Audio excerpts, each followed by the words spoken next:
Hello friends, मी प्रज्ञा तुम्हा सर्वांचं स्वागत करते आपल्या द कलेक्टर गुरुच्या या ऑनलाईन प्लॅटफॉर्मवरती. आजचं आपलं हे चौथं लेक्चर आहे. या आधी जे आपले लेक्चर झाले तर त्याच्यामध्ये आपण सेल हा टॉपिक पाहिलेला आहे. सेल हा टॉपिक पाहताना मी तुम्हाला एक सिक्वेन्स सांगितला होता की एखाद्या सिंगल सेलपासून एखादा ऑर्गॅनिझम कसा तयार होतो, की ज्याच्यामध्ये आपण पाहिलेलं होतं जेव्हा वेगवेगळ्या सेल्स एकत्र येतात तेव्हा त्या टिश्यू तयार करतात, म्हणजे ग्रुप्स तयार करतात त्यांचे. जेव्हा या टिश्यूज म्हणजेच सारखं कार्य करणाऱ्या टिश्यूज एकत्र येऊन ऑर्गन तयार करतात, एकाच प्रोसेसमध्ये इन्व्हॉल्व असलेले जे ऑर्गन्स आहेत ते एकत्र येऊन ऑर्गन सिस्टीम तयार करतात आणि ऑर्गन सिस्टीम येऊन एखादा ऑर्गॅनिझम तयार करतात किंवा एक सजीव निर्माण करतात. ठीक आहे, मग हा जो सिक्वेन्स आपण पाहिलेला होता सेलमध्ये, सिमिलरली आपण यापुढेही याच सिक्वेन्सनी जाणार आहोत.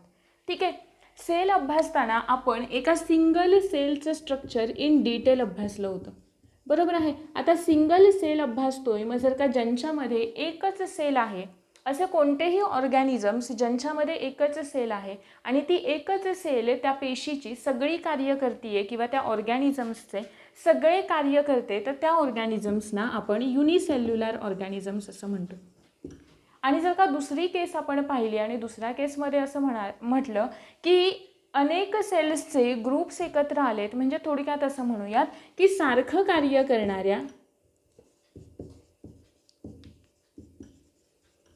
समान कार्य करणाऱ्या पेशी एकत्र येतील तेव्हा त्या काय तयार करतात? त्या तयार करतात त्यांचा एक ग्रुप तयार करतात आणि त्या ग्रुपला आपण टिश्यू असं म्हणतो, बरोबर आहे. हे कोणामध्ये होतं? हे होतं मल्टीसेल्युलर ऑर्गॅनिझम्स, म्हणजे ऑर्गॅनिझम्समध्ये. मग मल्टीसेल्युलर ऑर्गॅनिझम्सचं जर का एखादं उदाहरण घ्यायचं झालं तर सगळ्यात बेस्ट म्हणजे प्लांट्स आहेत आणि ॲनिमल्स आहेत. ठीक आहे, म्हणजे आपणही मल्टीसेल्युलर ऑर्गॅनिझम्समध्येच येतो. मग मी पहिलं जे एक्झाम्पल दिलं तुम्हाला की एखादी सिंगल सेल आहे, एखाद्या ऑर्गॅनिझममध्ये एखादी सिंगल सेल आहे आणि ती सिंगल सेल हे सगळी कार्य करते, तर आपण त्याला युनिसेल्युलर म्हणतो. ठीक आहे, आणि दुसरं एक्झाम्पल घेतलं आपण मल्टीसेल्युलर ऑर्गॅनिझम्सचं, की ज्यांच्यामध्ये सेल्सचं ग्रुपिंग झालेलं आहे आणि त्यांनी आपापले फंक्शन, जसे की ऑर्गन आहेत, ऑर्गन सिस्टीम आहेत, यांनी आपापले फंक्शन वाटून घेतलेत आणि मग ते त्यांचं कार्य करतायत.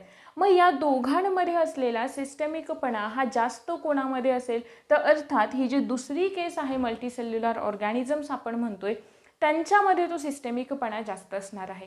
जर का आपण ॲनिमल्सचं उदाहरण घेतलं किंवा आपलं म्हणा, आपलं एका ह्युमनचं उदाहरण घ्या, आपलं उदाहरण घ्या, तर आपण असं म्हणू शकतो की ज्या काही सेल्स आहेत, आपण मल्टीसेल्युलर ऑर्गॅनिझम्स आहोत, मग आपल्यामध्ये सायमल्टेनियसली अनेक ज्या वेगवेगळ्या प्रोसेसेस होतात, जसं की सर्क्युलेशन आहे, रेस्पिरेशन आहे, त्याचबरोबर एक्सक्रिशन आहे, या सगळ्या प्रोसेस, डायजेशन आहे, या ज्या सुरू असतात त्या सगळ्या, म्हणजे ज्या काही आपल्या शरीरामध्ये सेल्स आहेत त्या सगळ्याच्या सगळ्या सेल्स एका वेळी डायजेशन करतायत किंवा एकाच वेळी रेस्पिरेशन करतायत असं नाही होत. सायमल्टेनियसली या ज्या सगळ्या प्रोसेसेस आहेत त्या सगळ्या प्रोसेसेस आपल्यामध्ये होत असतात. म्हणजेच थोडक्यात काय, हे जे ग्रुपिंग झालेलं आहे आणि त्याच्यानुसार जे फंक्शनल युनिट्स तयार झालेले आहेत, तर त्यांनी काय केलेलं असतं, आपापली कार्य वाटून घेतलेली असतात, की त्याच्यामुळे त्यांच्यामध्ये एक सिस्टेमिकपणा येतो. ठीक आहे, एक व्यवस्थितपणा येतो. जर का आपण प्लांट्सचं उदाहरण घेतलं तर सेम प्लांट्समध्ये सुद्धा हाच प्रकार होतो. त्यांचे सुद्धा जर का आपण बघितलं की वेगवेगळ्या सेल्स एकत्र येऊन ते काय तयार करतात, प्लांट पार्ट तयार करतात. त्या सिस्टमॅटिकली अरेंज होतात, याचाच अर्थ काय तयार करतात, प्लांट पार्ट तयार करतात. मग प्लांट पार्ट कोणते कोणते असतील? लिव्ज आहेत, रूट्स आहेत, स्टेम आहे, बरोबर आहे ना. मग रूट्सचं फंक्शन वेगळं आहे, बरोबर आहे. म्हणजेच मला हे सांगायचं की ज्या रूट्समधल्या सेल्स आहेत किंवा ज्या ग्रुप ऑफ सेल्स आहेत त्या काय करतील, त्यांचं फंक्शन त्यांनी डिस्ट्रीब्यूट करून घेतलं आहे. कोणतं वालं? जसं की ॲब्सॉर्प्शन आहे. फोटोसिंथेसिस कुठे होतं? जे काही ग्रीन पार्ट आहे प्लांटचा, एखाद्या वनस्पतीचा जो काही हिरवा भाग आहे तिकडे फोटोसिंथेसिस होतं. ठीक आहे, मग हे फंक्शन त्या सेल्सनी वाटून घेतलं आहे किंवा त्या सेल्सच्या ग्रुप्सनी वाटून घेतलेलं आहे आणि काय केलेलं आहे, ते फंक्शन त्या मल्टीसेल्युलर ऑर्गॅनिझममध्ये किंवा लिव्हिंग ऑर्गॅनिझममध्ये ते पार पाडले जात आहेत. ठीक आहे, मग आता इथे जेव्हा आजचा आपला जो टॉपिक आहे तो मी ग्रुप ऑफ सेल्स असा जेव्हा उल्लेख करते तेव्हा तुम्हाला जसं की मी या सिक्वेन्सने जाऊयात म्हणाले तेव्हा लक्षात आलं असेल की आजचा आपला टॉपिक आहे तो म्हणजे टिश्यू, ज्यालाच आपण उती असं म्हणतो. आता या उतींचा अभ्यास करताना आपण यांना दोन ग्रुप्समध्ये बेसिकली किंवा फंक्शनली दोन ग्रुप पडतात याचे फंडामेंटल, ते म्हणजे प्लांट टिश्यू आणि ॲनिमल टिश्यू. ठीक आहे, दोन्हीही आपण सेपरेट अभ्यासणार आहोत. आज आपण जो पार्ट या व्हिडिओमध्ये पाहणार आहोत तो आहे प्लांट टिश्यूवाला.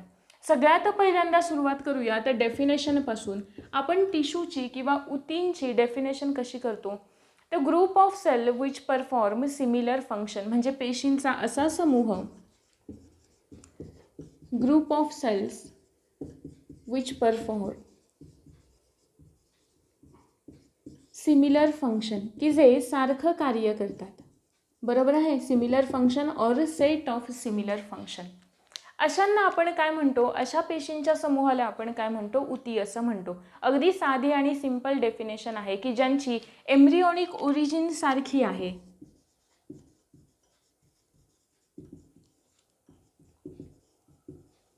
ज्यांचं स्ट्रक्चर सारखं आहे, ज्यांची रचना सारखी आहे, ज्या सारखं कार्य करतायत, अशा पेशींचा समूह म्हणजे आपण त्याला टिश्यू असं म्हणतो. ठीक आहे, मग आता या टिश्यूची जसं की आपण सेलमध्ये पाहिलेलं होतं, सेलमध्ये सेलचा स्टडी करणारी जी ब्रांच आहे तिला आपण म्हणतो सायटॉलॉजी. तसंच टिश्यूचा स्टडी करणारी जी ब्रांच असते तिला आपण म्हणतो हिस्टॉलॉजी.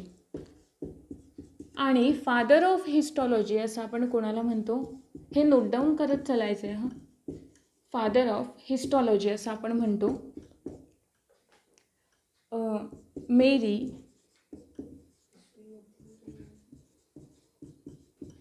फ्रँकोइस झॅवियर बायचॅट. हा जो सायंटिस्ट आहे त्याला आपण फादर ऑफ हिस्टॉलॉजी असं म्हणतो.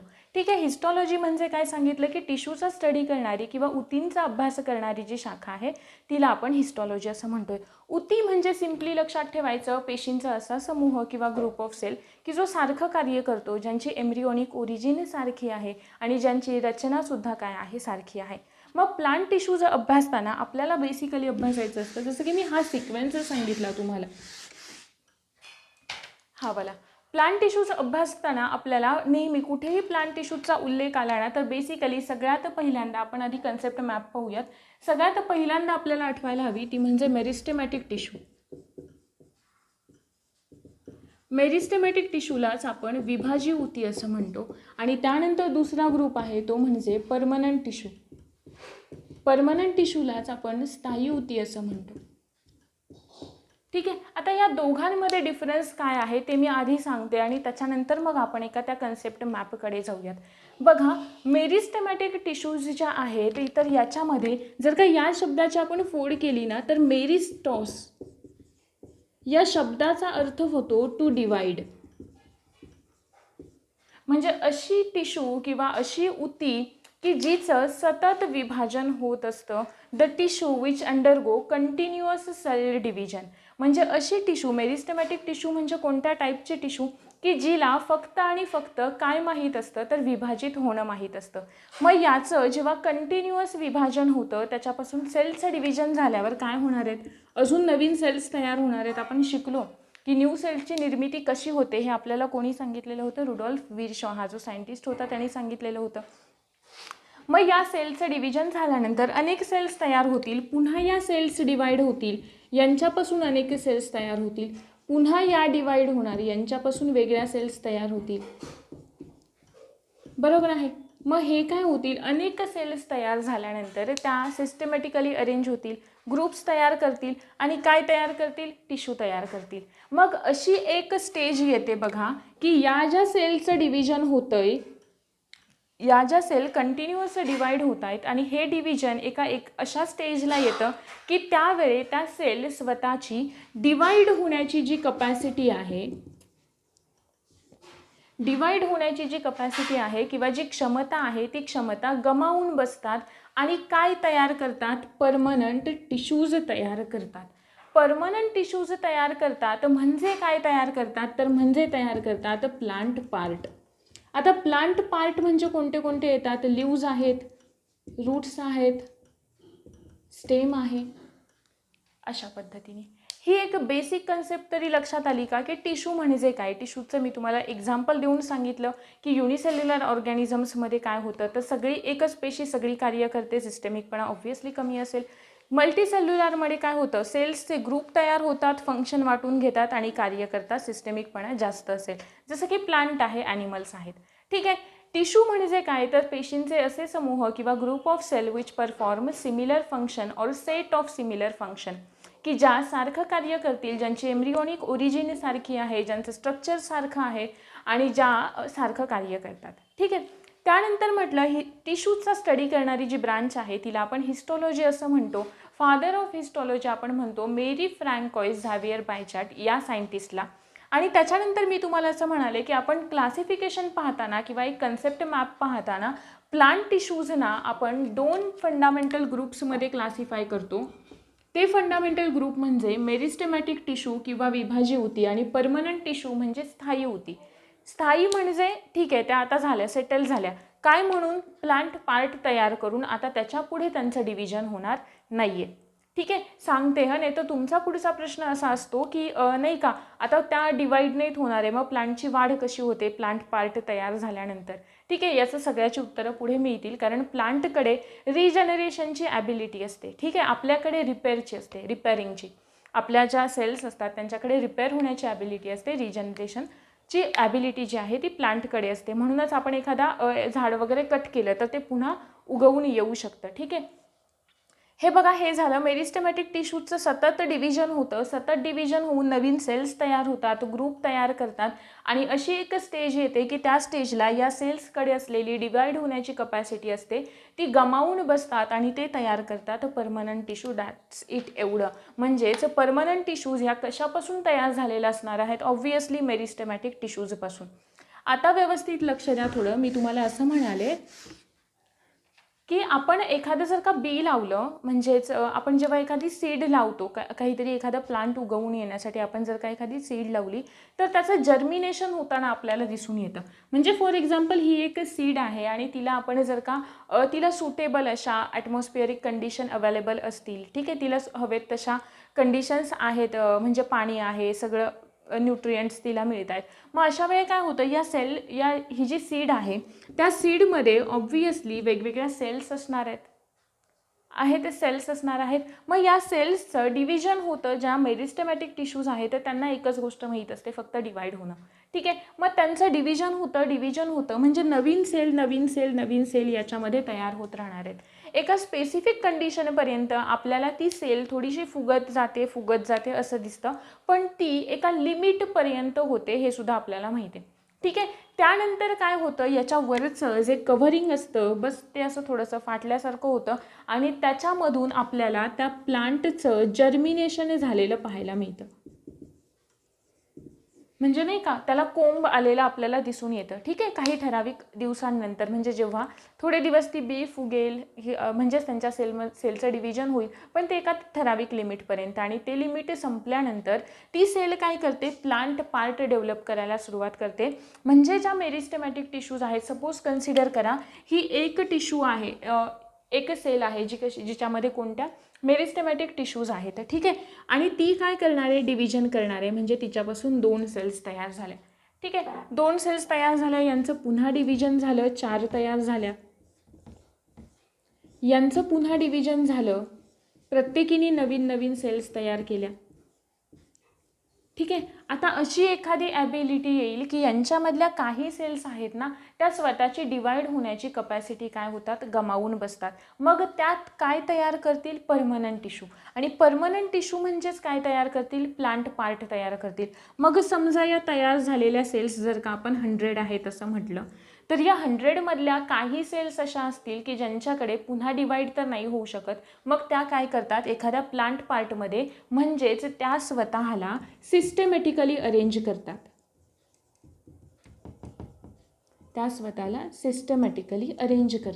सिस्टमॅटिकली अरेंज करतील आणि फंक्शन वाटून घेतील, म्हणजेच प्लांट पार्ट तयार करतील किंवा परमनंट टिश्यूज तयार करतील. म्हणजेच या 100 काही आहेत 10, त्या 10नी तयार केले रूट्स. ठीक आहे, उरलेल्या आहेत 40, त्या 40नी तयार केले स्टेम. उरलेल्या ज्या 10 आहेत त्यांनी तयार केले लीव्ज. ठीक आहे, आणि नंतरच्या ज्या उरलेल्या आहेत त्या अजून मेरिस्टेमॅटिक टिश्यूच्याच फॉर्ममध्ये आहेत की ज्यांच्याकडे ॲबिलिटी आहे त्या पुन्हा डिवाईड होतील. ठीक आहे. मग हे अशा पद्धतीने आपल्या परमनंट टिश्यूज तयार होतात. मेरिस्टेमॅटिक टिश्यूचं सतत डिव्हिजन होऊन कोण तयार होतात? Permanent tissue. परमनंट टिश्यू म्हणजेच कोण तयार होतं? तर प्लांट पार्ट तयार होतात. ठीक आहे.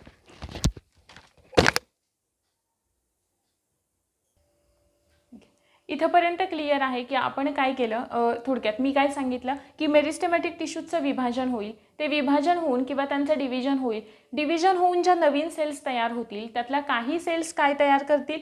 परमनंट टिश्यू तयार करतील. आणि काही सेल्सकडे अजून ॲबिलिटी असेल की त्या डिवाईड होऊ शकतात. मग अशांनाच आपण मेरिस्टेमॅटिक टिश्यूच्या कंपोनंट सेल असं म्हणतो.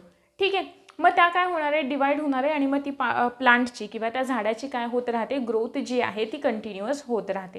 ठीक आहे. आता हा पार्ट होप्स तुम्हाला समजलेला असेल. आता त्याच्या पुढे आपण क्लासिफिकेशन बघूयात. ठीक आहे ना? इझी आहे, फार जास्त नाही आहे, थोडंसं कॉम्प्लिकेटेड आहे, पण फक्त लक्षात ठेवा की मेरिस्टेमॅटिक टिश्यू सतत विभाजन होणार, कंटिन्युअस डिव्हिजन होणार.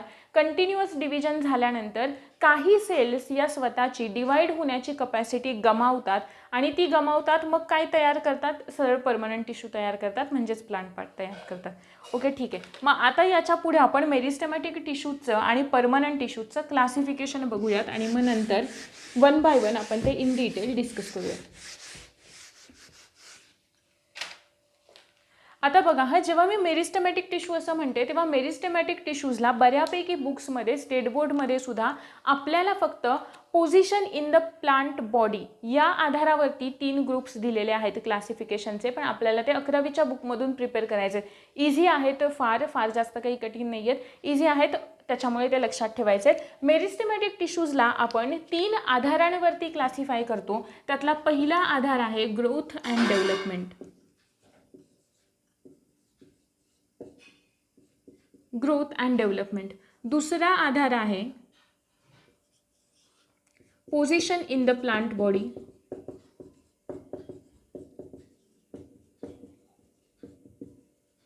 आणि तिसरा आधार आहे फंक्शन्स. त्याच्यानंतर जेव्हा परमनंट टिश्यूजला आपण क्लासिफाय करतो तेव्हा परमनंट टिश्यू म्हणजे मी की तुम्हाला काय म्हणाले, मेरिस्टेमॅटिक टिश्यू डिवाईड होतील, डिवाईड होण्याची कपॅसिटी ज्या सेल्सकडे संपेल त्यात काय तयार करतील? परमनंट टिश्यूज तयार करतील. पण असं होईल का की या सारख्याच प्रकारच्या सेल्सपासून बनलेत? अर्थात नाही, कारण मेरिस्टेमॅटिक टिश्यूजपासून ज्या तयार होत आहेत सेल्स त्या प्रत्येकीचं स्ट्रक्चर किंवा त्या प्रत्येकीची रचना सारखी असेल असं नाही ना.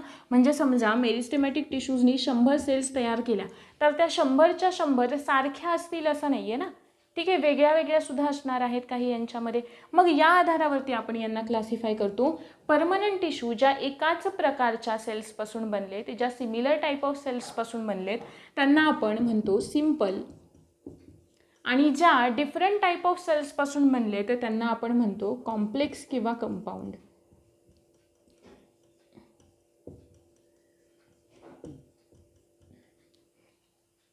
ठीक आहे, हे झालं थोडक्यात क्लासिफिकेशन. आता बघा, आपण ग्रोथ आणि डेव्हलपमेंटच्या आधारावर यांना कसं क्लासिफाय करतो ते आपण वन बाय वन पाहूयात. मी आधी सांगते, ग्रोथ आणि डेव्हलपमेंटच्या आधारावर सगळ्यात पहिला ग्रुप येतो तो म्हणजे प्रायमॉर्डियल मेरिस्टेम. ही नावं इंग्लिशमध्येच लक्षात ठेवायची आणि नोट डाऊन करत चालायचं, जेवढे पॉईंट इम्पॉर्टंट वाटत आहेत तेवढे. प्रायमॉर्डियल मेरिस्टेम, दुसरं आहे प्रायमरी मेरिस्टेम आणि तिसरं आहे सेकंडरी मेरिस्टेम. किती इझी आहे? तर प्रायमॉर्डियल, प्रायमरी आणि सेकंडरी, दॅट्स इट. कशाच्या आधारावर? ग्रोथ आणि डेव्हलपमेंटच्या आधारावर. आता position in the plant body कोणते कोणते पडतात? पहिलं अपायकल,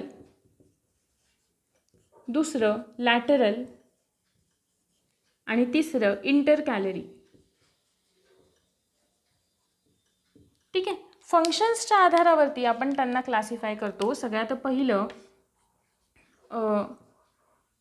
डर्मॅटोजेन असं पण म्हणतो आपण, डर्मॅटोजेन, किंवा यालाच आपण प्रोटोडर्म असं म्हणतो, प्रोटोडर्म. त्यानंतर दुसरा येतो तो म्हणजे प्रोमेरिस्टेम, कॅम्बियम,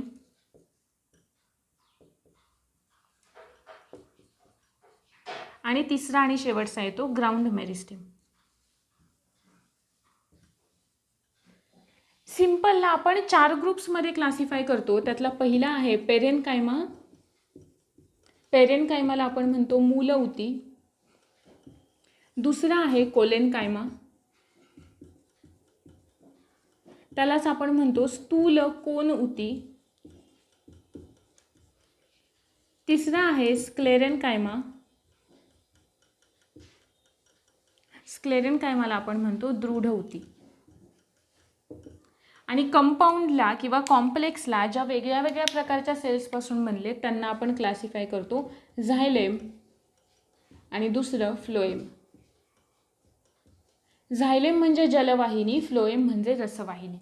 हे झाला एक कन्सेप्ट मॅप. आता आपल्याला इन डिटेल याचा 1 बाय 1 जो आहे ना तो आपल्याला पाहायचा आहे. ठीक आहे, म्हणजे प्रत्येकाचं एक वेगळं असं इम्पॉर्टन्स पाहायचं आहे किंवा त्या काय कार्य करतात किंवा त्यांचा रोल काय आहे नेमका त्या प्लांटमध्ये हे पाहायचं आहे. सगळ्यात आधी आपण मेरिस्टेमॅटिक टिश्यूजपासून सुरुवात करूयात आणि त्यानंतर आपण परमनंट टिश्यूज बघूयात. मेरिस्टेमॅटिक टिश्यूजला आपण 3 ग्रुप्समध्ये क्लासिफाय केलं. त्यातला पहिला ग्रुप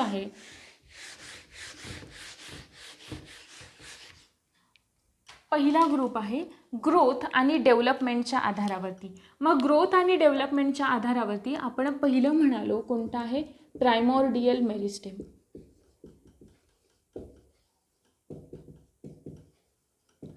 ठीक आहे, प्रायमॉर्डियल मेरिस्टेम. आता या प्रायमॉर्डियल मेरिस्टेमलाच अजून आपण काय म्हणतो, इनिशियल मेरिस्टेम असं म्हणतो.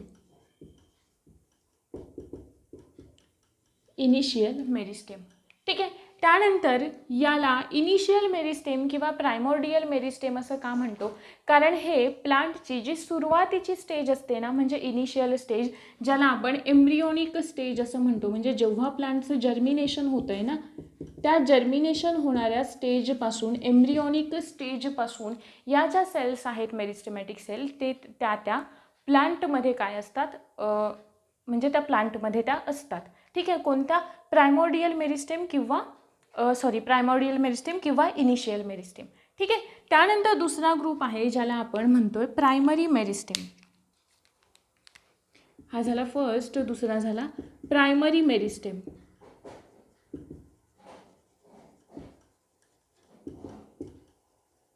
ठीक आहे, आता प्रायमरी मेरिस्टेम कोणाला म्हणायचं, या प्रायमॉर्डियल मेरिस्टेमचं सतत डिव्हिजन होऊन कोण तयार होतील, प्रायमरी मेरिस्टेम तयार होतील. ठीक आहे, म्हणजे या ज्या मेरिस्टेमॅटिक टिश्यूजमध्ये असणाऱ्या ज्या सेल्स आहेत, या मेरिस्टेमॅटिक टिश्यूजमध्ये असणाऱ्या ज्या सेल्स आहेत असं मी म्हणते. म्हणजेच थोडक्यात काय, तर मेरिस्टेमॅटिक टिश्यू आहे, टिश्यू म्हणजे काय, ग्रुप ऑफ सेल्स आहे. आणि तोच ग्रुप ज्या सेल्सचा बनलेला आहे त्याला आपण कंपोनंट सेल असं म्हणतो. म्हणजे ज्यांनी तो ग्रुप बनवलेला आहे त्याला आपण म्हणतो कंपोनंट सेल. ठीक आहे, मग या मेरिस्टेमॅटिक टिश्यूमध्ये असलेल्या ज्या सेल्स आहेत तर त्यांचं डिव्हिजन होईल आणि ज्या नवीन टिश्यू तयार होतील त्यांच्या ग्रुपिंगमधून त्यांना आपण प्रायमरी मेरिस्टेम असं म्हणतो. ठीक आहे, या प्रायमरी मेरिस्टेम टिश्यू या सतत त्यांच्या ॲक्टिव्ह सेल डिव्हिजनच्या स्टेटमध्ये असतात. या सतत त्यांच्या ॲक्टिव्ह सेल डिव्हिजनच्या स्टेटमध्ये असतात. म्हणजे यांचं सुद्धा सतत काय होणार आहे, डिव्हिजन होणार आहे. आणि मी तुम्हाला सांगितलं की अशी एक स्टेज येते की यांचं सतत डिव्हिजन होतं, अनेक सेल्स तयार होतात. मग त्यांमधल्या समजा 100 सेल्स तयार झाल्या.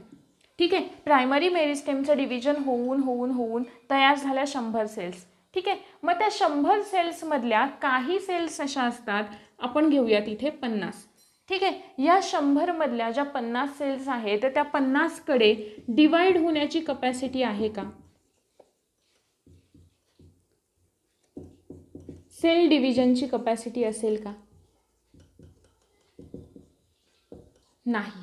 म्हणजेच काय, या ज्या 50 सेल्स आहेत या नवीन तयार झालेल्या 100 मधल्या 50 सेल्स डिवाइड होऊ शकत नाहीत. मग त्या काय करतात, सिस्टमॅटिकली अरेंज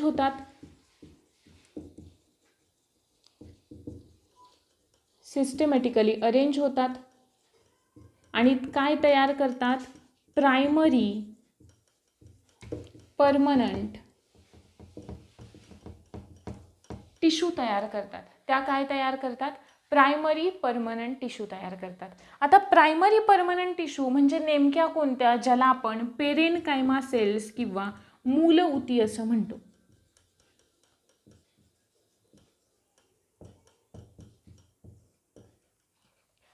ठीक आहे, इथंपर्यंत लक्षात आलं. मी काय म्हणाले की प्रायमोर्डियल मेरिस्टेम म्हणजे ज्या अगदी प्लांटची सुरुवातीची जर्मिनेशनची एम्ब्रियोनिक स्टेज जी आहे तेव्हापासून प्लांटमध्ये असतात त्या, यांच्यामधल्या सेलचं डिव्हिजन होईल त्या ग्रुप तयार करतील आणि कोणत्या टिश्यू तयार करतील, प्रायमरी मेरिस्टेम तयार करतील.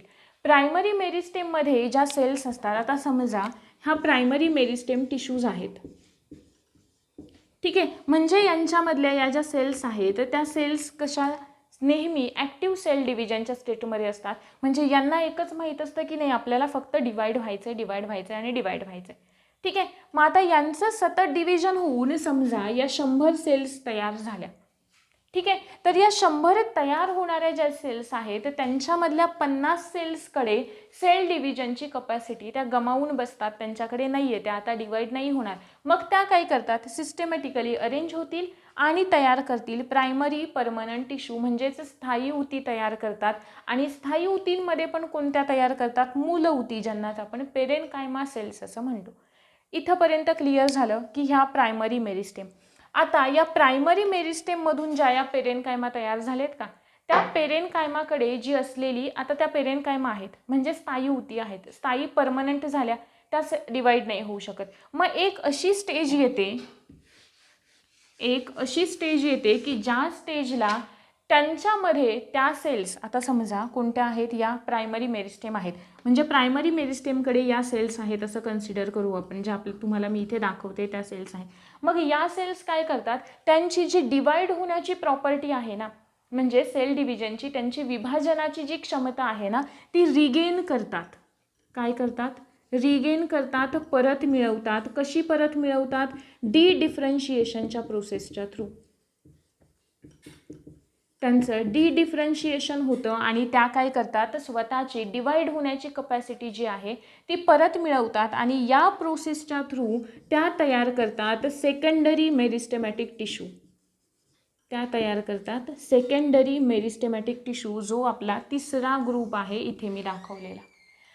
तिन्ही क्लिअर झाल्या का, म्हणून यांना आपण म्हणतो ग्रोथ आणि डेव्हलपमेंट. बुकमध्ये तुम्हाला 11वीच्या बुकमध्ये या तिन्ही दिलेल्या आहेत. स्टेट बोर्ड 10वी पर्यंतचे वाचले तर त्याच्यामध्ये फक्त या अपायकल लॅटरल इंटरकॅलरी दिलेल्या आहेत. ठीक आहे, त्यांचं मराठी सांगणार आहे मी नंतर. आत्ता फक्त एवढं कन्सिडर करा की ह्या एवढ्या आहेत. ठीक आहे, त्याच्यानंतर बघा एकदा पुन्हा मी रिपीट करते. प्रायमोर्डियल मेरिस्टेम म्हणजे एम्ब्रियोनिक स्टेजपासून जर्मिनेशनपासून आहेत त्या काय करतील, सतत डिवाइड होतील आणि काय तयार करतील, प्रायमरी मेरिस्टेम तयार करतील. त्या काय तयार करतील, प्रायमरी मेरिस्टेम सतत डिवाइड होतील आणि अशी एक स्टेज येईल की त्यांची डिवाइड होण्याची कपॅसिटी काहींची संपते. मग त्या काय तयार करतात, परमनंट टिश्यू तयार करतात. परमनंटमध्ये कोणत्या तयार करतात, पेरेनकायमा तयार करतात. ठीक आहे, मग या पेरेनकायमा मध्ये जी असलेली डिवाइड होण्याची कपॅसिटी संपलेली आहे, कालांतराने त्या काय करतात, ती प्रॉपर्टी रिगेन करतात आणि डिफरन्शिएशन प्रोसेसच्या थ्रू नवीन सेल्स निर्माण करतात, ज्याला आपण सेकंडरी मेरिस्टेमॅटिक टिश्यूज असं म्हणतो. ठीक आहे, आलं लक्षात. या काय करतात, डिफरन्शिएशनच्या प्रोसेसच्या थ्रू नवीन सेल्स निर्माण करतात आणि ज्यांनाच आपण सेकंडरी मेरिस्टेमॅटिक टिश्यूज असं म्हणतो. ठीक आहे, त्याच्यानंतर पुढचा पार्ट येतो आपला position in the plant body. आता हा पार्ट आपण बघूयात.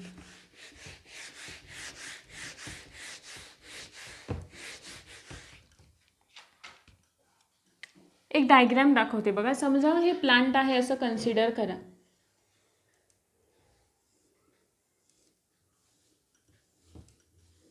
आणि हे रूट्स आहेत असं समजा.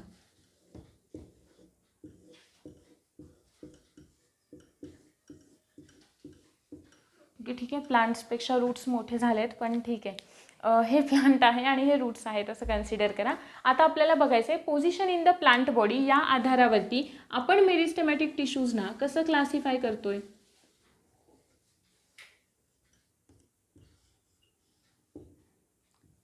बघा, सगळ्यात पहिल्यांदा मी इथे म्हटलं अपायकल मेरिस्टेमला आपण म्हणतो प्ररोह विभाजी ऊती.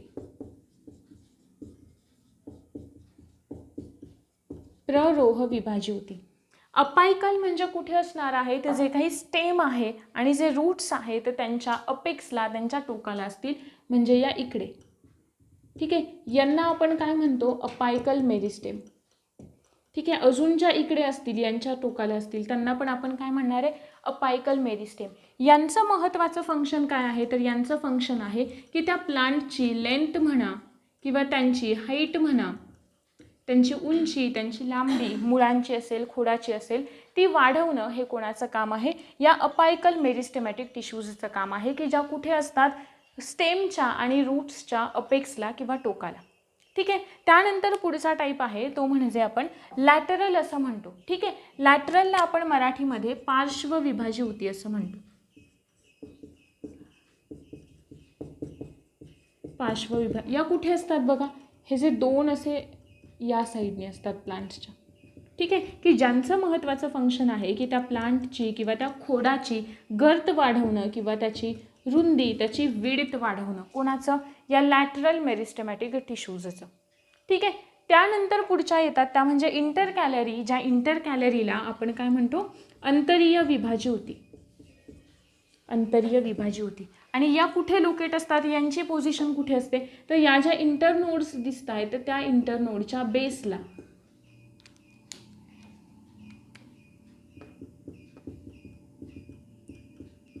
या इंटरनोड्सच्या बेसला आपल्याला पाहायला मिळतात की ज्यांचं महत्त्वाचं फंक्शन काय आहे तर त्यांची एखाद्या प्लांटची काय वाढवणं? कॅनोपी वाढवणं. एखाद्या प्लांटची काय वाढवणं? कॅनोपी किंवा त्यांचा विस्तार वाढवणं हे कोणाचं काम आहे? या इंटरकॅलरी मेरिस्टेमॅटिक टिश्यूजचं काम आहे. ठीक आहे. त्याच्यानंतर बघा पुढच्या आहे ते त्याच्या फंक्शन्सनुसार. होपसो थोडंसं हा डिफिकल्ट होता पण कळाला असेल तुम्हाला. हा इझी आहे. अपायकल अपेक्सला असणार आहेत लेंथ वाढवणं हे फंक्शन. लॅटरल म्हणजे पार्श्वविभाजी ऊती, खोडाचे जे दोन साईड असतात तिकडून असणार आहेत, ज्यांचं महत्त्वाचं फंक्शन आहे त्याची रुंदी वाढवणं, त्याची गर्थ वाढवणं. इंटरकॅलरी म्हणजे अंतरीय विभाजी ऊती की ज्यांचं काय आहे? विस्तार वाढवणं, एक कॅनोपी वाढवणं त्या प्लांटची किंवा त्या झाडाची, त्या वनस्पतीची. आणि त्याच्यानंतर आहे फंक्शन्सच्या आधारावरती. आता फंक्शन्सच्या आधारावरती आपण यांना 3 ग्रुप्समध्ये क्लासिफाय करतो. पहिलं येतं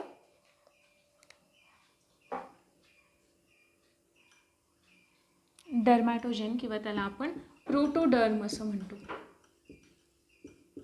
प्रोटोडर्म किंवा डर्मॅटोजेन. ठीक आहे. हा झाला पहिला फंक्शन्सच्या आधारावरती. कार्य कोणतं करतात त्याच्या आधारावरती. आता प्रोटोडर्म किंवा डर्मॅटोजेन. डर्मा म्हणजे स्किन. आता प्लांटमध्ये म्हणजेच काय? स्किन हे आपल्यामध्ये आउटर कव्हरिंग आहे. सिमिलरली प्लांटमध्ये त्या एखाद्या प्लांटचं किंवा त्या झाडाचं आउटर कव्हरिंग तयार करण्याचं जे काम आहे ते कोणाचं असतं? या प्रोटोडर्म मेरिस्टेमॅटिक टिश्यूजचं असतं. प्लांटचं आउटर कव्हरिंग तयार करणं. ठीक आहे. किंवा एक प्रोटेक्टिव्ह कव्हरिंग तयार करणं. म्हणून आपण याला प्रोटोडर्म किंवा डर्मॅटोजेन असं म्हणतो. त्याच्यानंतर दुसरा प्रकार आहे ज्याला आपण प्रोकॅम्बियम असं म्हणतो. प्रोकॅम्बियम याचं महत्त्वाचं फंक्शन कोणतं आहे? ट्रान्सपोर्टचं, वहन करणं. कशाचं वहन असेल? ऑर्गॅनिक, इनऑर्गॅनिक जे सबस्टन्सेस आहेत त्यांचं, वॉटर आहे, मिनरल्स आहे, यांचं काय करणं? ट्रान्सपोर्ट करणं. ठीक आहे. कोणाचं आहे फंक्शन? प्रोकॅम्बियमचं. तिसरं जे आहे त्याला आपण म्हणतो ग्राउंड मेरिस्टेम. यांचं महत्त्वाचं फंक्शन ज्या केमिकल प्रोसेसेस आहेत वेगळ्या वेगळ्या, जसं की फोटोसिंथेसिस आहे, रेस्पिरेशन आहे, यांच्यासारख्या ज्या रासायनिक अभिक्रिया आहेत त्या त्यांच्यामध्ये हेल्प करणं हे कोणाचं काम आहे? ग्राउंड मेरिस्टेमॅटिक टिश्यूजचं. आणि हे होतं सिंपल आणि साधंवालं मेरिस्टेमॅटिक टिश्यूजचं क्लासिफिकेशन. ठीक आहे. हे झालं मेरिस्टेमॅटिक. एकदा पुन्हा बघा हां. मेरिस्टेमॅटिक टिश्यू म्हणजे ज्यांना फक्त डिवाइड होणं माहिती आहे. म्हणजेच आपण डेफिनेशन कशी करतो? Tissue which undergo continuous division, की ज्यांचं सतत विभाजन होतं त्याला आपण म्हणतो मेरिस्टेमॅटिक टिश्यूज. ठीक आहे. मग त्यांना आपण 3 आधारांवरती क्लासिफाय करतो. पहिलं आहे ग्रोथ आणि डेव्हलपमेंट, दुसरं आहे position in the plant body आणि तिसरं आहे फंक्शन्स. ग्रोथ आणि डेव्हलपमेंटच्या आधारावरती प्रायमॉर्डियल पहिल्या की ज्यांना इनिशियल मेरिस्टेम असं पण म्हणतो, प्लांटच्या एम्ब्रियोनिक स्टेजपासून प्रेझेंट असतात. प्रायमॉर्डियलचं विभाजन होऊन ज्या तयार होतात त्या प्रायमरीपासून कोण तयार होतं? पेरेनकायमा किंवा स्थायी ऊती तयार होतात. आणि त्या स्थायी ऊती प्रॉपर्टी गमावतात डिवाइड होण्याची आणि कालांतराने ती परत मिळवतात, डिडिफरन्शिएशन होतं आणि सेकंडरी तयार करतात. ठीक आहे. त्याच्यानंतर position in the plant body, apical stem आणि रूट्सच्या अपेक्सला असलेल्या लेंथ वाढवण्याचं काम. लॅटरल की ज्या कुठे असतात? खोडाच्या दोन्ही बाजूनी असतात, त्या खोडाची गर्थ वाढवणं, रुंदी वाढवणं. इंटरकॅलरी म्हणजे इंटरनोड्स ज्या असतात त्यांच्या बेसला असलेल्या की ज्यांचं काम आहे त्यांची कॅनोपी वाढवणं. आणि तिसरं फंक्शन्सच्या आधारावरती प्रोटोडर्म एक आउटर कव्हरिंग तयार करणं, प्रोकॅम्बियम ट्रान्सपोर्ट आणि ग्राउंड मेरिस्टेम की ज्या वेगळ्या वेगळ्या रिॲक्शन्स आहेत त्यांच्यामध्ये मदत करणं. त्याच्यानंतर दुसरा आणि बेसिक प्रकार तो म्हणजे सोपा आहे तो थोडा, तो म्हणजे परमनंट टिश्यू.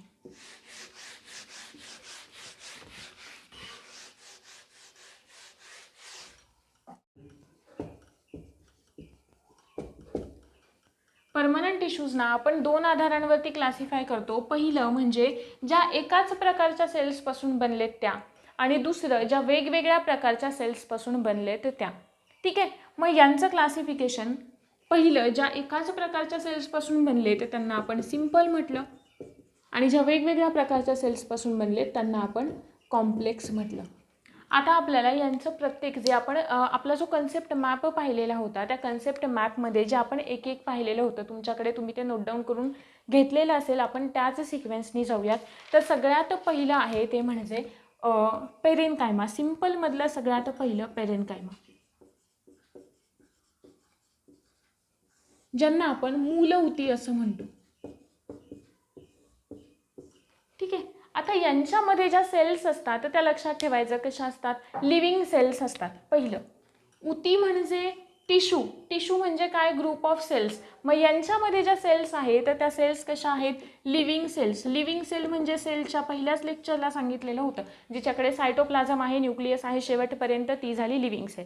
ठीक आहे, मग या सेल्स कशा आहेत, लिव्हिंग सेल्स असतात. दुसरं, आता समजा या अशा पद्धतीने अरेंज झालेले आहेत. ओके, मग आपण काय म्हणणार आहे, यांच्यामध्ये इंटरसेल्युलर स्पेसेस, इंटरसेल्युलर म्हणजे दोन सेल्सच्या मध्ये असलेला स्पेस, यांच्यामध्ये असलेला इंटरसेल्युलर स्पेसेस कसे असतात,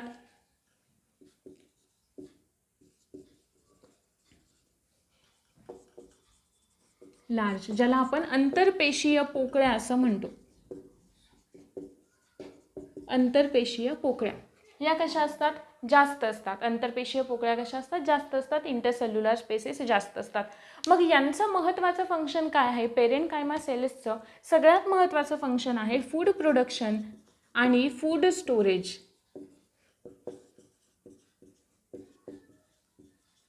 फूड प्रोडक्शन आणि फूड स्टोरेज. ठीक आहे, मग आता बघा या ज्या पेरेनकायमा सेल्स आहेत त्यांना आपण जर का त्यांच्यामध्ये मॉडिफिकेशन होऊन या सेल्समध्ये जर का क्लोरोप्लास्ट हे पिगमेंट तयार झालं, क्लोरोप्लास्ट तयार झालं, तर आपण त्या सेल्सना म्हणतो क्लोरेनकायमा. आपण त्यांना म्हणतो क्लोरेनकायमा.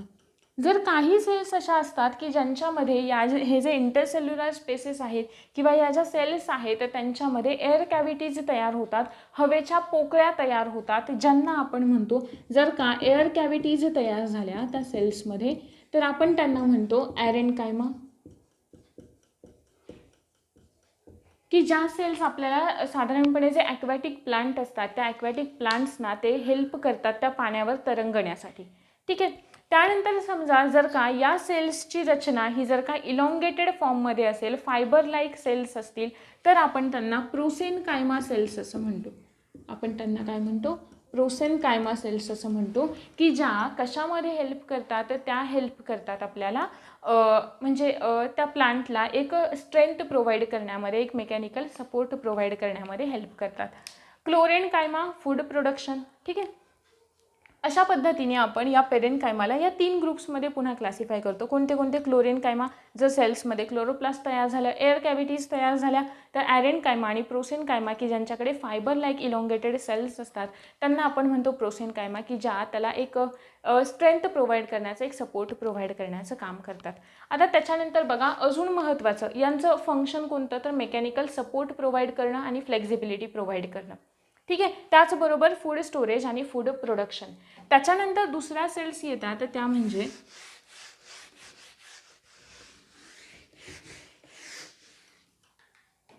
दुसऱ्या सेल्सला आपण म्हणतो कोलेनकायमा सेल्स, म्हणजेच स्थूल कोण ऊती.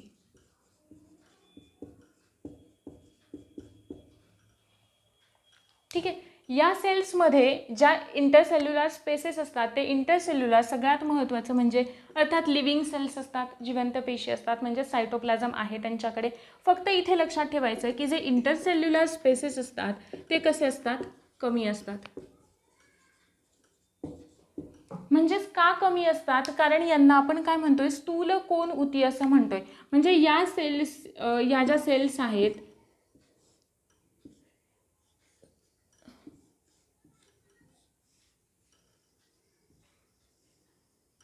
या ज्या सेल्स आहेत त्या याच्या कॉर्नरला काय झालेल्या असतात, थिक झालेल्या असतात, जाड झालेल्या असतात. त्याचं कारण आहे कारण इकडे यांच्यामध्ये आपण पाहिलेलं होतं प्लांटमध्ये जी सेल वॉल असते ती कशाची बनलेली असते, सेल्युलोजची बनलेली असते. पण तेव्हाच सांगताना मी हे पण सांगितलं होतं की कालांतराने त्याच्यामध्ये सेल्युलोज सोबतच इतर काही घटकांची सुद्धा निर्मिती होते, जसं की पेक्टिन आहे, लिग्निन आहे, हेमिसेल्युलोज आहे.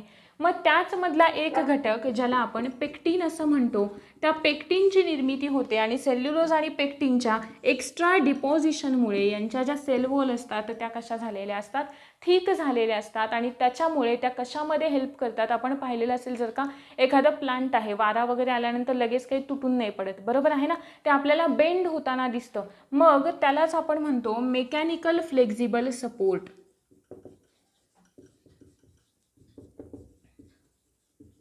मेकॅनिकल फ्लेक्झिबल सपोर्ट प्रोव्हाइड करण्याचं काम हे कोणाचं असतं, या कोलेनकायमा सेल्सचं असतं.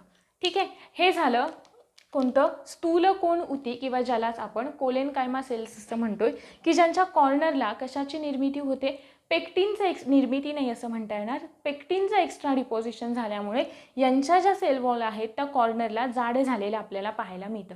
ठीक आहे, आणि महत्त्वाचं फंक्शन लक्षात ठेवायचं, मेकॅनिकल फ्लेक्झिबल सपोर्ट म्हणजे एक फ्लेक्झिबिलिटी त्या प्लांटला किंवा त्या प्लांट पार्ट्सना प्रोव्हाइड करणं, हे कोणाचं फंक्शन आहे, कोलेनकायमा सेल्सचं फंक्शन आहे. त्याच्यानंतरच्या आहेत टिश्यूज, त्या म्हणजे स्क्लेरेनकायमा.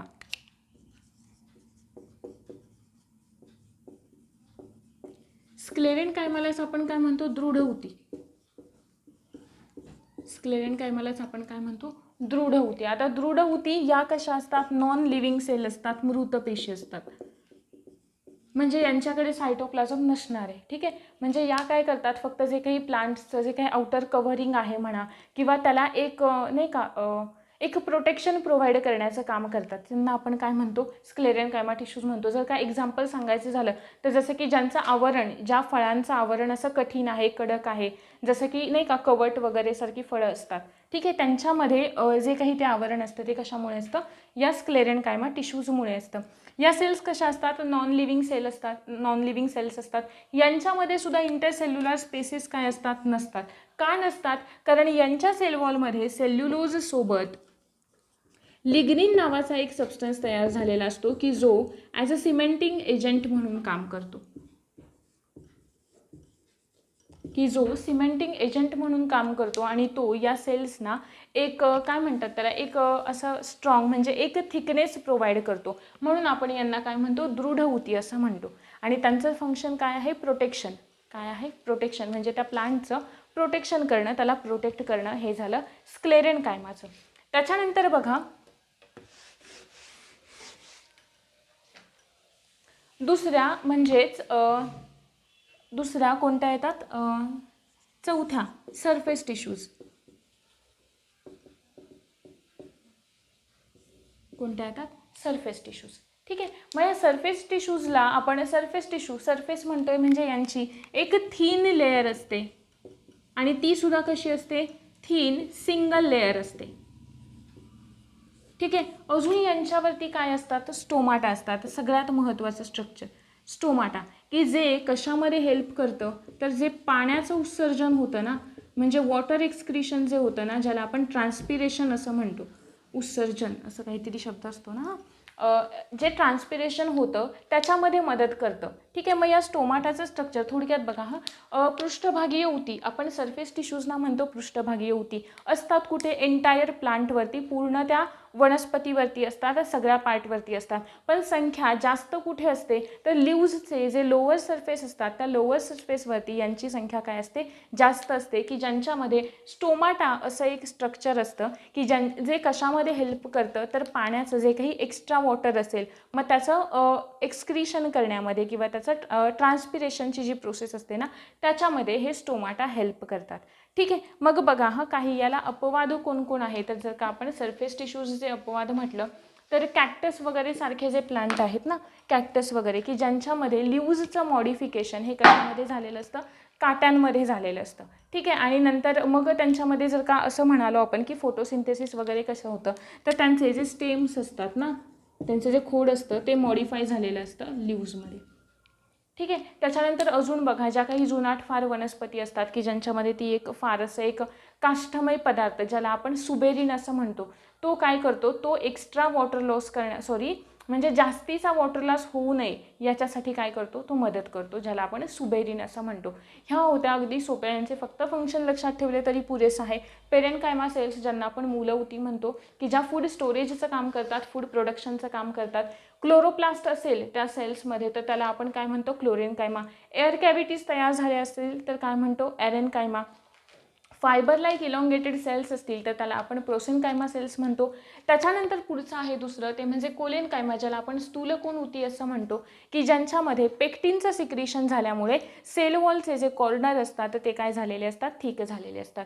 स्क्लेरेनकायमा म्हणजेच दृढ ऊती ज्यांच्यामध्ये लिग्निन हे सिमेंटिंग एजंट म्हणून काम करतं आणि लिग्निनच्या एक्स्ट्रा डिपोजिशनमुळे यांना ती एक रिजिडिटी किंवा तो एक हार्डनेस यांच्या सेल वॉलला आलेला असतो. आणि सरफेस टिश्यू एंटायर प्लांटवरती आढळतात की ज्याच्यामध्ये आपल्याला स्टोमाटा नावाचं एक स्ट्रक्चर पाहायला मिळतं की जे ट्रान्सपिरेशनमध्ये मदत करतं, त्याचबरोबर पाण्याचा एक्सेस वॉटर लॉस होऊ नये याच्यामध्ये सुद्धा हेल्प करतं. ठीक आहे. त्यानंतर आपल्याला बघायचं आहे कॉम्प्लेक्स परमनंट टिश्यूजचं क्लासिफिकेशन.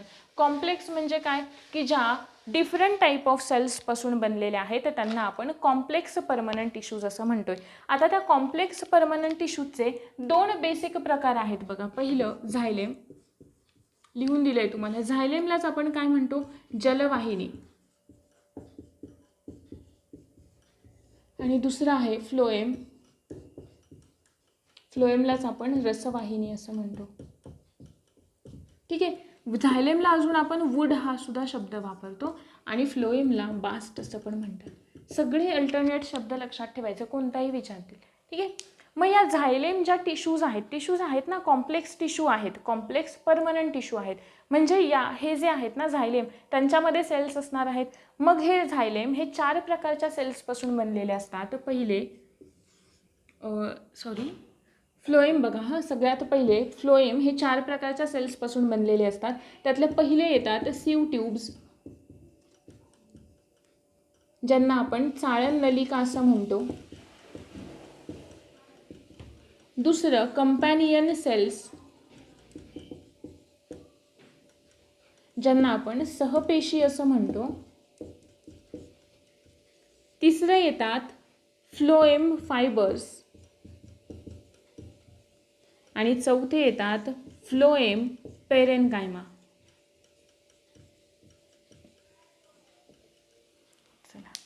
त्यानंतरचं इकडे आहे झायलेममध्ये पहिलं येतं वेसल्स, ज्यांना आपण वाहिन्या असं म्हणतो. दुसरे येतात ट्रॅकिड्स, ज्यांना आपण वाहिनिका असं म्हणतो.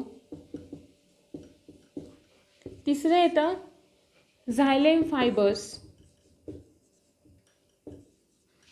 आणि चौथं येतं झायलेम पेरेनकायमा. आता आपल्याला फक्त यांचे वाहिनिका, हे वाहिनिका आहे बरं का. आता फक्त आपल्याला यांचे फंक्शन्स बघायचे. ठीक आहे. आता यांचे फंक्शन्स पाहताना एक आधी आपण झायलेममध्ये झायलेम ज्या सेल्सचे बनलेले असतात ते बघूयात. त्याच्यानंतर फ्लोएम ज्या सेल्सचे बनलेले असतात ते बघूयात. बघा सगळ्यात पहिल्यांदा वेसल्स. आता झायलेम आहे ज्याला आपण जलवाहिनी म्हणतोय, म्हणजे त्याचं महत्त्वाचं फंक्शन काय असणार आहे, ते कशाचं वहन करणार आहे. जल म्हणजे पाणी, पाण्याचं वहन करणार आहे. मग पाण्याचं वहन हे कोणत्या दिशेकडून कोणत्या दिशेला होतं तर अपवर्ड डिरेक्शनला होतं का हे पाण्याचं वहन. बरोबर आहे. म्हणजे रूट्स जे ॲब्सॉर्ब करतील वॉटर, जे मिनरल ॲब्सॉर्ब करतील ते कुठे पाठवतील? पुढे एंटायर प्लांटकडे पाठवतील. आहे बरोबर. म्हणजे याचा फ्लो कसा असणार आहे? युनिडिरेक्शनल फ्लो असणार आहे यांचा. झायलेमचा फ्लो कसा असणार आहे? युनिडिरेक्शनल असणार आहे, एकाच दिशेने असणार आहे, ज्याला आपण खालून वर असं म्हणतोय किंवा अपवर्ड डिरेक्शनला तो फ्लो असणार आहे. मग वेसल्सचं महत्त्वाचं फंक्शन काय? मी जेव्हा इथे म्हणते जलवाहिनी म्हणजे हे वॉटर ट्रान्सपोर्ट करतील किंवा पाण्याचं वहन करतील. मग पाण्यासोबत फक्त पाणीच वहन करतात का? तर अर्थात नाही. त्याच्यामध्ये डिझॉल्व्ह झालेले काही मिनरल्स असतात, काही क्षार असतात, त्यांचं सुद्धा वहन करतात. मग पाणी आणि क्षार या दोघांचं जे वहन करते ना, वॉटर प्लस मिनरल, त्याला आपण म्हणतो वेसल्स. ठीक आहे. फक्त वॉटरचा ट्रान्सपोर्ट करतायत ट्रॅकिड्स. झायलेम फायबर्स काय महत्त्वाचं फंक्शन आहे? प्रोटेक्शन. फायबर्स आले की प्रोटेक्शन, मेकॅनिकल सपोर्ट, फ्लेक्झिबिलिटी लक्षात ठेवायचं. झायलेम पेरेनकायमा, पेरेनकायमाचं काय फंक्शन बघितलं होतं? फूड प्रोडक्शन आणि फूड स्टोरेज. बरोबर आहे. इथे काय करणार आहे? Food storage. सिमिलरली जेव्हा आपण इकडे फ्लोएममध्ये बघूयात, फ्लोएममध्ये काय आहे? ते सीव ट्यूब्स असणार आहेत. आता फ्लोएमचं स्ट्रक्चर बघा, काहीसं असं असतं.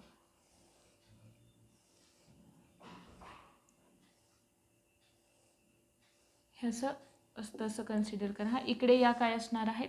सीव ट्यूब्स असणार आहेत. या सीव ट्यूब्समध्ये या काय असतात? कंपॅनियन सेल्स असतात.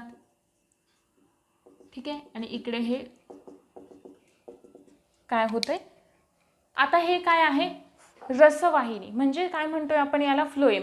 रसवाहिनी किंवा फ्लोएम म्हणजे ते कशाचं वहन करणार आहे? तर ते ट्रान्सपोर्ट करतं काही ऑर्गॅनिक आणि इनऑर्गॅनिक फूड ज्युसेसचं, म्हणजेच कार्बनी आणि अकार्बनी संयुगांचं किंवा फूड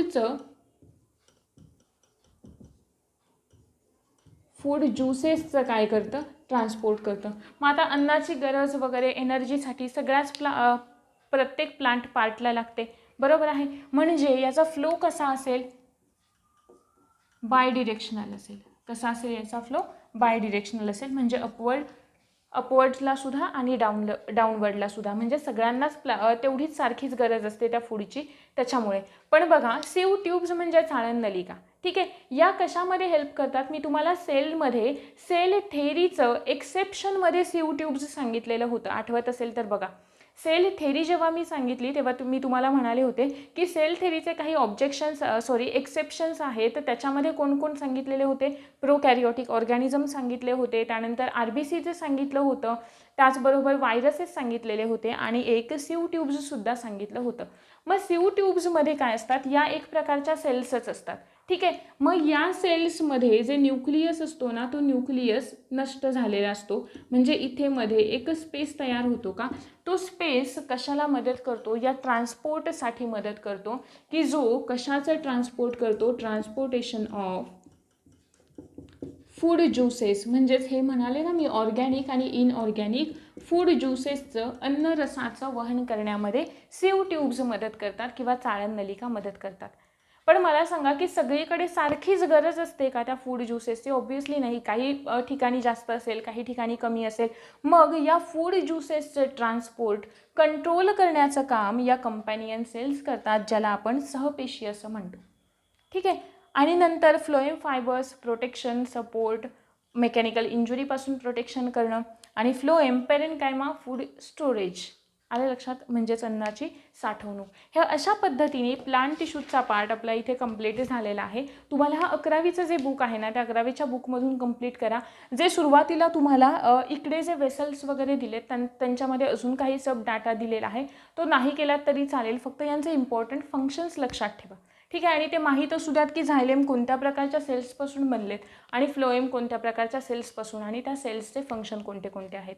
अशा पद्धतीने आपलं मेरिस्टेमॅटिक टिश्यूज आणि परमनंट टिश्यूज या प्लांट टिश्यूजचं एंटायर क्लासिफिकेशन म्हणा किंवा तो पार्ट इन डिटेल आपला अभ्यासून झालेला आहे. होप सो तुम्हाला लेक्चर समजलेलं असेल. याच्या पुढचा जो ॲनिमल टिश्यूजचा पार्ट आहे तो आपण येणाऱ्या लेक्चरमध्ये घेणार आहोत. Thank you very much.